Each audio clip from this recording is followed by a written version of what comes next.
धम्मपद गाथा क्रमांक 21, 22 और 23 पार्ट 2।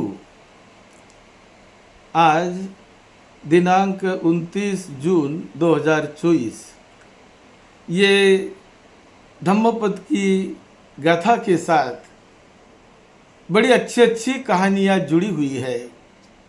हमने पहले भाग में बताया है, आज उसका पार्ट टू दूसरा भाग है। ये गाथाओं को तथागत भगवान बुद्ध ने कौसंबी में रहते समय इसे सामावती को उद्देश्य करके ये गाथाएं कही थी। अपमादो अमत पदंग पमादो मच्चुनो पदंग, यानी अप्रमाद रहना, निरंतर जागरूक और कर्तव्य दक्ष रहना, निरंतर होश में और बड़े सती संप्रजन्य अवस्था से रहना, बुद्धिमत्ता को जगाए रखना बड़ा ही कल्याणकारी होता है, बड़ा ही कल्याणकारी होता है। तो इस गाथा के साथ जो कहानी है कि कौसंबी में उदयन राजा का उदय कैसे हुआ, कैसे वो वहाँ का राजा बना। यहाँ जो दो तपस्वी इकट्ठे रहते थे, तो एक तपस्वी को अल्लकप्प नाम के जो तपस्वी थे, उस अल्लकप्प तपस्वी को उनके मित्र ने, जो कि मृत्यु के बाद देव राजा बने, देवता के प्रमुख बने, और अपने मित्र को मिलने के लिए आकर उन्होंने उसे एक हत्थी विंग बिना उन्होंने उनको दे दी। और उस समय कौसंबी में राजा परंतप नाम के राजा थे, उसका राज्य था। और ये परंतप राजा अपने रानी के साथ, जो पटरानी थी, वो गर्भवती थी। और एक दिन वो अपने महल के ऊपर, बिल्डिंग के छत के ऊपर धूप में वो एक लाल कंबल लेकर वो राजा रानी दोनों बैठे थे। और ये जो कंबल बड़ा महंगा कंबल था, लाल रंग का था। तो दोनों जो बैठे हैं, उसी में ऐसा हुआ कि आकाश से एक बहुत बड़ा हत्थी लंग नाम का शकुनो, यानी हत्थी लंग नाम का पंछी, उन्होंने जो आकाश से वो उड़ रहा था, ये बहुत बड़ा पंछी, और उस पंछी में 5 हाथियों की शक्ति होती है, ऐसा वो बड़ा पंछी। तो उन्होंने आकाश से देखा कि ये जो लाल कंबल को वो मांस की पेशियां समझकर कि ये मांस का टुकड़ा है, ऐसा उसको दूर से दिखाई दिया लगा। और ये देखकर वो उड़ के आता है, और उड़ के आकर वहाँ पर ऐसे अपने उतर जाता है। तो उतरते बराबर इतना बड़ा पक्षी जब उतरा तो राजा घबरा कर एकदम छिप गया, चला गया दूसरे कमरे में।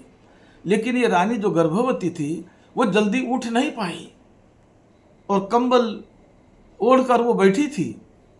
तो उस पंछी ने इतने ही समय में झड़प लगाकर उस रानी को कंबल के साथ अपने पैर के नाखूनों से उठाकर, अपने पैर में उठाकर वो उसको आकाश में भाग के चला गया। राजा ये देखते रह गया, क्या करे। और जब ये पंछी, हत्थी लंग नाम का पंछी, उसको ले जा रहा है रास्ते में, तो समझ गई, वो घबरा भी गई। लेकिन वो सोचने लगी कि यदि मैं चिल्लाऊं तो ये पंछी मुझे छोड़ देगा, क्योंकि पंछी ये आदमी के आवाज को बहुत घबराते हैं। आदमी ने आवाज किया तो उसको डरते हैं और डर के पंछी भाग जाते हैं। तो वो जानती थी कि मैं यदि आवाज करूं तो ये पंछी मुझे छोड़ देगा, लेकिन मुझे छोड़कर मैं गिर जाऊंगी, मर जाऊंगी, मैं भी मरूंगी और मेरा बेटा भी मर जाएगा। तो इसलिए उसने सोचा कि चलो जहां भी ले जाता है ले जाने दो। वो बड़ी बुद्धिमत्ता का उसने उपयोग किया और घबराई हुई थी वो, लेकिन कुछ बोली नहीं, कुछ नहीं। तो ये पंछी उसको लेकर हिमालय पर्वत की तरफ, एक पर्वत पर हिमालय के नज़दीक बहुत बड़ा निग्रोध वृक्ष था, बड़ा गोलाकार निग्रोध वृक्ष। तो ये पंछी वहाँ जाकर अपनी शिकार को लाता था, जहाँ वहाँ से पंछियों को पकड़ के लाता था और वहाँ जाकर बैठकर वो उसको खाता था। तो उसने सोचा कि अब मैं शिकार तो मैंने लाया है, मैं वहाँ जाकर इसे खाऊंगा। ऐसा वो वहाँ जब उतरा उस झाड़ के ऊपर, उस पेड़ के ऊपर, और पेड़ के ऊपर उतरते उन्होंने अपने पैर से वो कंबल समझ को से तो वहाँ रख दिया। बहुत बड़ा वृक्ष था और ये जो वो देखने लगा, जहाँ वहाँ पंछी पेड़ पर बैठने के पहले चारों ओर अपनी सुरक्षा से देखता है, इधर उधर चारों ओर देख लेता है, फिर वो बैठ जाता है। तो अपनी सुरक्षा से इधर उधर वो देखने लगा और देखकर फिर उसने इस रानी को अपने पैर से छोड़ दिया और छोड़कर उसने वो जान लिया कि मुझे इसने छोड़ा है। तो उसने जोर जोर से ताली बजाई और जोर जोर से आवाज देने लगी, चिल्लाने लगी। तो चिल्लाते बराबर पक्षी भाग गया, वो दूर उड़कर चला गया, क्योंकि आदमी के शब्द से वो पक्षी भाग गया। और ये वहीं पर, ये पेड़ पर ये रह गई रानी। अब रहने के बाद अकेली रही, कोई है नहीं वहाँ पर उसको मदद करने वाला। और उसी रात में बड़ी जोर से बारिश भी हो गई। तो बारिश में भी वो पेड़ के सहारे से रहती है। और उसी रात में उन्होंने पुत्र को जन्म दे दिया।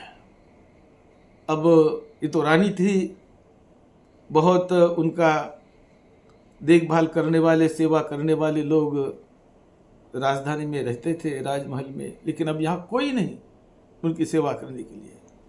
फिर भी रोती चिल्लाती, क्या करे, बच्चे को जन्म दे दिया है, बारिश भी हो गई है। और फिर जब रात भर बारिश भी होती रही, वहाँ पर वो रही। और सुबह जब होने लगी तो ये जो अल्लकप्पक ऋषि, वो जो दूसरे जंगल में रहता था उसके नज़दीक, तो वहाँ से हमेशा वो इस पेड़ के नीचे आता था। और ये पेड़ के नीचे जो पंछी, जहाँ वहाँ से कुछ पंछियों को पकड़ के लाता है, कुछ हिरणों को, मृगों को, इसको उसको लाता है पकड़ कर खाता है, और उसके बाद उसकी जो हड्डियाँ नीचे फेंक देता है। तो ये जो तपस्वी उन फेंकी हुई हड्डियों को उठाता था, हमेशा उसकी आदत थी, उसको उठा था और उसको उठा लेकर वो अपने यहाँ जाकर उसको उसका रसा बनाकर उसको वो खाता था, ये तपस्वी। तो इसी प्रकार आज वहाँ पर वो आ गया। तो वो जब आया तो उसने लड़के का भी आवाज़ सुना कि लड़का वहाँ, जब उसका जन्म हुआ तो लड़का की आवाज़ सुना, माता भी रो रही थी, उसका भी जरा आवाज़ सुना। और सुनकर वो जब जहाँ वहाँ देखने लगा तो ये स्त्री भी समझ गई कि कोई तो भी आदमी है, और समझकर वो भी उसको बोलने लगी।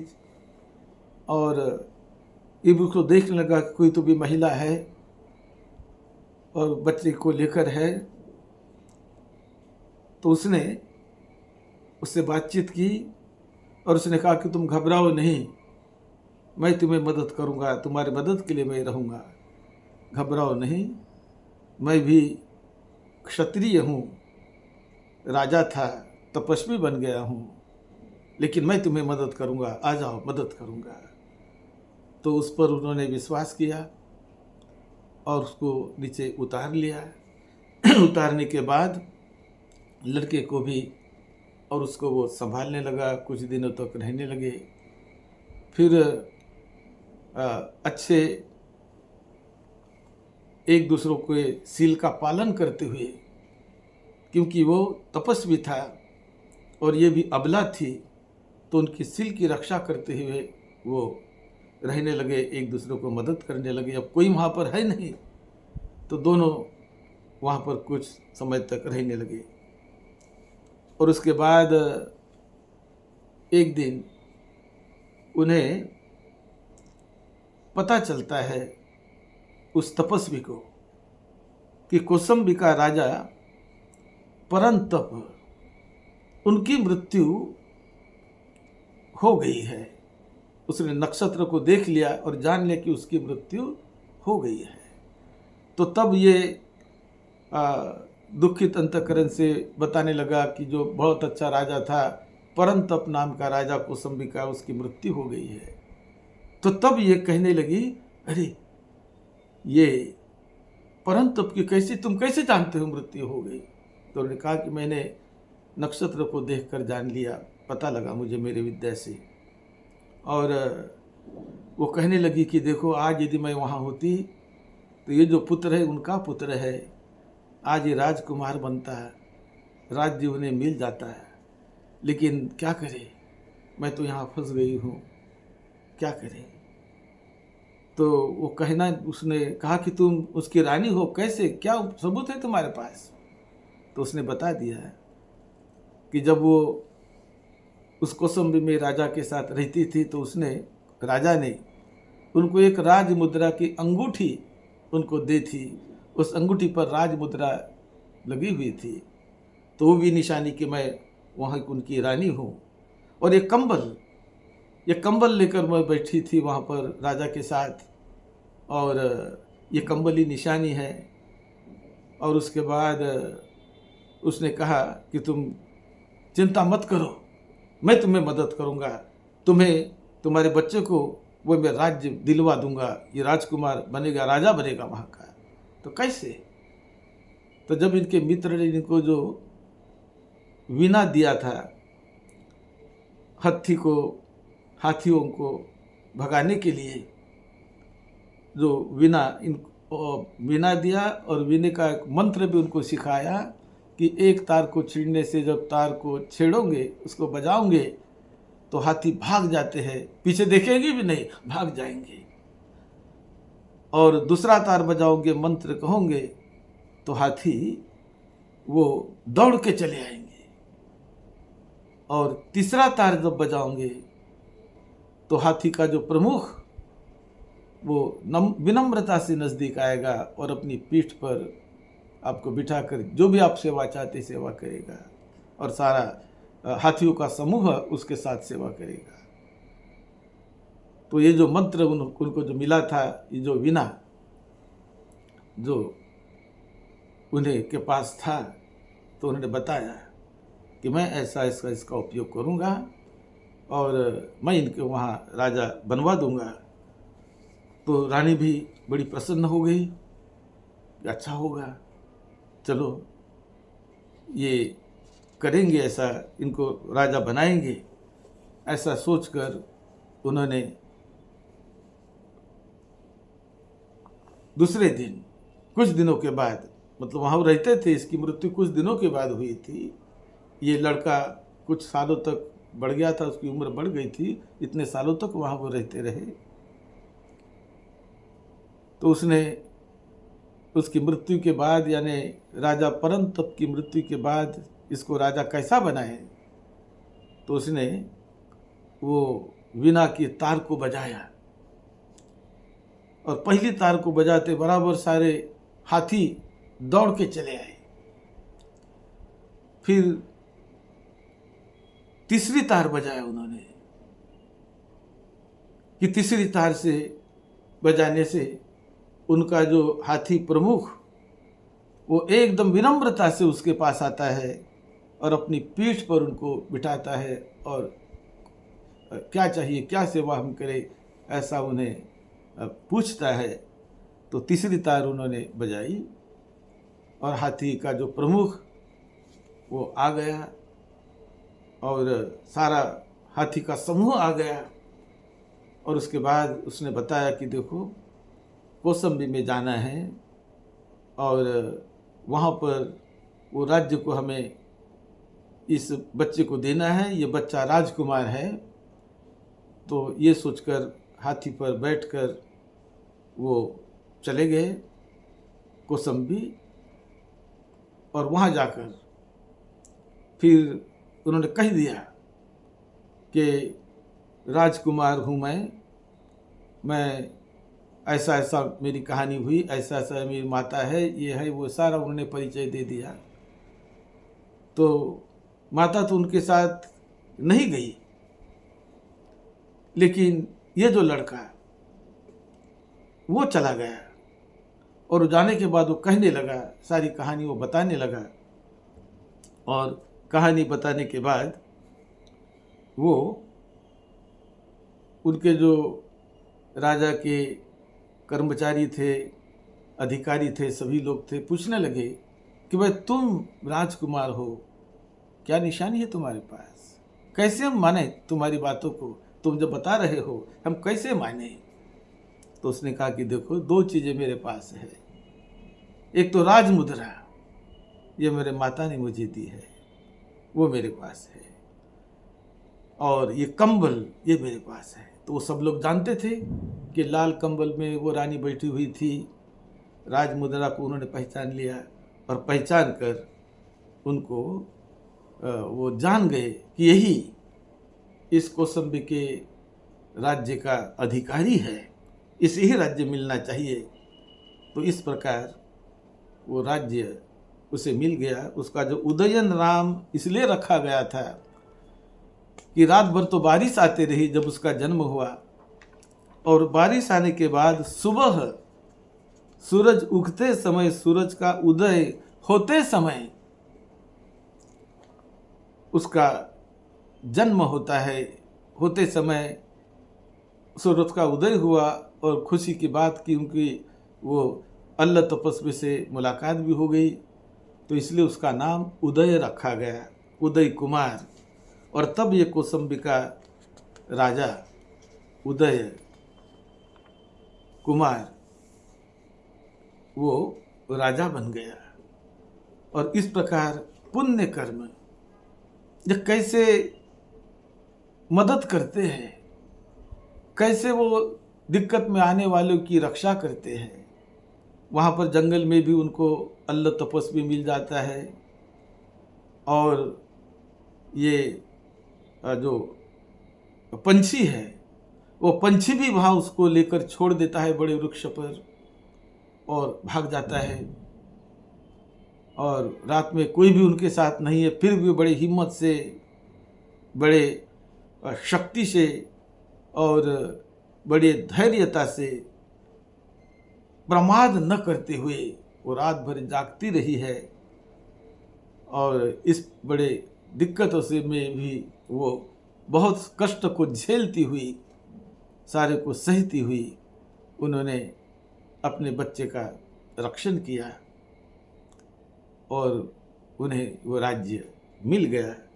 तो इस प्रकार इस कहानी के साथ, इस गाथाओं के साथ ये भी कहानी जुड़ी हुई है। और पुण्य कर्म, जो कुशल कर्म हम करते रहते हैं, वो कैसे भी दृश्य अदृश्य रूप में, इस या उस रूप में कैसे वो हमें मदद करते हैं, कैसे हमें बचाते हैं, कैसे हमारा संरक्षण करते हैं, इसकी भी चर्चा इस स्टोरियों में आगे होगी ही। आप सबका मंगल हो, सबको निरोगत्व मिले, सबको सुख शांति मिले। इस क्लिप को आप शेयर करिए, सब्सक्राइब करिए, लाइक करिए, अपने दोस्त मित्रों को, परिवारजनों को भी भेजिए, और धम्म के रास्ते पर चलकर हमेशा कुशल कार्य करने का प्रयास करें। कुशल कार्य, अच्छे कार्य वो बड़ा ही कल्याण करने वाले होते हैं, उसका फल देर सबेर मिलता ही है, मिलता ही है। यही इस गाथा में विशेष रूप से बताया गया है। आप सबका मंगल हो, सबको मंगल मैत्री भेजते हुए सद्धम्म की सेवा में, आपकी सेवा में डॉक्टर भदंत राहुल बोधि महाथेरो। आप सबका मंगल हो, सबका मंगल हो। साथ